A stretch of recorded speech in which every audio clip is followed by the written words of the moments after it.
पूनम की चांदनी आज खिलेगी, बरसेंगे अमृत मोती। रोग दोष छू मंतर होंगे, खिलेगी जैसे ज्योति। 16 कला समाहित होंगे, 16 कला समाहित होंगे। टिम टिम करेंगे तारे, जिस पर चंदा करेंगे कृपा। जन होंगे बड़े निराले, महक उड़ेगी नवमंडल तक, जब लहराएगी चोटी। रोग दोष छू मंतर होंगे, खिलेगी जैसे ज्योति। भ्रमण करेगी लक्ष्मी माता जी, भ्रमण करेगी लक्ष्मी माता जी। स्वागत करेगी रजनी, धनी पाप मुक्त मानव होंगे, मिट जाएगी कजरी। शरद पूर्णिमा, जिसे अश्विनी पूर्णिमा, रास पूर्णिमा और कोजागरी पूर्णिमा के नाम से भी जाना जाता है, हिंदू कैलेंडर में सबसे अधिक पूजनीय पूर्णिमाओं में से एक माना जाता है।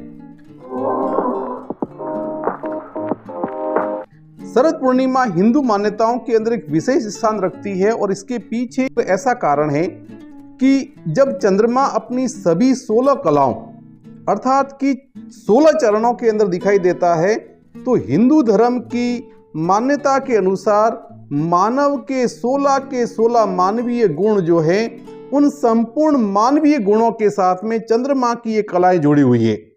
सभी 16 कलाओं का संयोजन पूर्ण मानव का व्यक्तित्व चंद्रमा के अंदर निखरने लगता है। भगवान विष्णु के पूर्ण अवतार माने जाने वाले भगवान श्री कृष्ण का जन्म भी 16 कलाओं के साथ में हुआ था।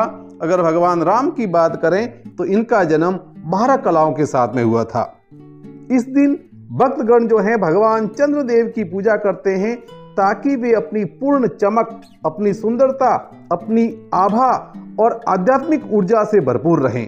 नवविवाहित महिलाओं के लिए जिन्होंने पूरे साल पूर्णिमा का व्रत रखने का संकल्प लिया होता है, शरद पूर्णिमा उनके व्रत की शुरुआत का प्रतीक माना जाता है। गुजरात राज्य के अंदर इस दिन को शरद पूनम के नाम से भी जाना जाता है। ऐसी मान्यता है कि शरद पूर्णिमा पर चंद्रमा की किरणों में उपचारात्मक गुण होते हैं, औषधीय गुण होते हैं, जो शरीर और आत्मा दोनों को पोषण देने के अंदर सक्षम होते हैं। परंपराओं के अनुसार इस रात चंद्रमा की चांदनी की किरणों से अमृत टपकता है और इस दिव्य ऊर्जा का दोहन करने के लिए इस दिन गाय के दूध, चावल और चीनी से बनी हुई खीर नामक एक व्यंजन तैयार किया जाता है और इस व्यंजन को रात के अंदर चंद्रमा की चांदनी में रखा जाता है ताकि यह चंद्रमा की ऊर्जा को अवशोषित कर सके और अगली सुबह इस खीर को प्रसाद के रूप में ग्रहण किया जाता है।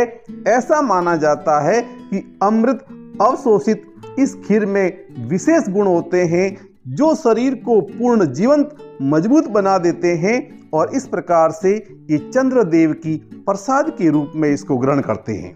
एक और मान्यता की बात करें तो ब्रिज क्षेत्र में शरद पूर्णिमा को रास पूर्णिमा के नाम से मनाया जाता है। इसे भगवान कृष्ण के महारास की रात के रूप में मनाया जाता है, जो कृष्ण प्रेम का दिव्य नृत्य है।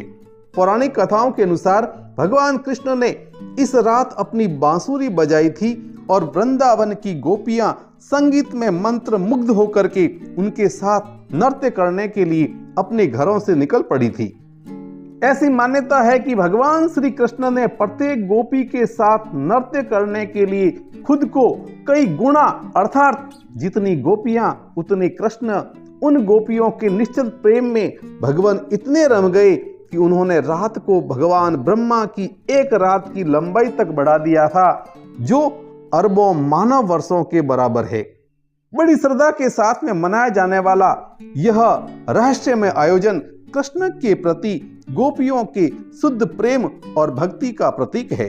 शरद पूर्णिमा आध्यात्मिक रूप में समृद्ध करने वाला दिन है, भक्तों को ईश्वर के करीब लाता है, आशीर्वाद, पोषण और उपचार प्राप्त करने का अवसर प्रदान करता है। चाहे उपवास, पूजा या पवित्र खाद्य पदार्थों की तैयारी के माध्यम से यह दिन भारत के विभिन्न हिस्सों के अंदर बड़ी श्रद्धा के साथ में, बड़ी भक्ति के साथ में मनाया जाता है। एक और मान्यता के अनुसार शरद पूर्णिमा के दिन महालक्ष्मी का जन्म हुआ था। मैया लक्ष्मी समुद्र मंथन के दौरान प्रकट हुई थी। यह दिन शरद पूर्णिमा का ही दिन था।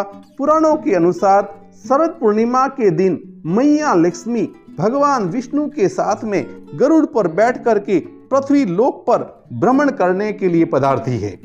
और इतना ही नहीं, इस दिन मैया लक्ष्मी घर घर जाकर भक्तों पर कृपा बरसाती है, वरदान देती है, धन वैभव से परिपूर्ण करती है।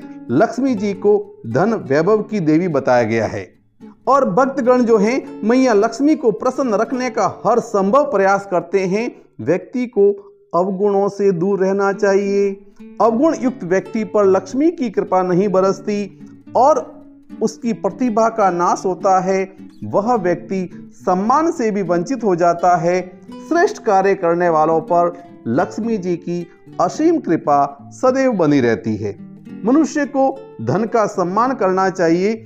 जहां धन की अहमियत समझी जाती है, धन की जहां पर सम्मान किया जाता है, मैया लक्ष्मी का आदर किया जाता है, वहां मैया लक्ष्मी की कृपा बनी रहती है। शरद पूर्णिमा की रात्रि के समय मां लक्ष्मी की पूजा करने का प्रावधान है। संध्याकालीन समय से लगाकर के मध्य रात्रि तक मैया लक्ष्मी की पूजा का विधान है और यह दिन मैया लक्ष्मी को खुश करने के लिए बेहद खास माना जाता है। मैया लक्ष्मी की कृपा, श्री कृष्ण की कृपा और चंद्रदेव की कृपा सनातन संस्कृति के भक्तों पर सदा बनी रहे। बोलिए भगवान और भक्त की जय।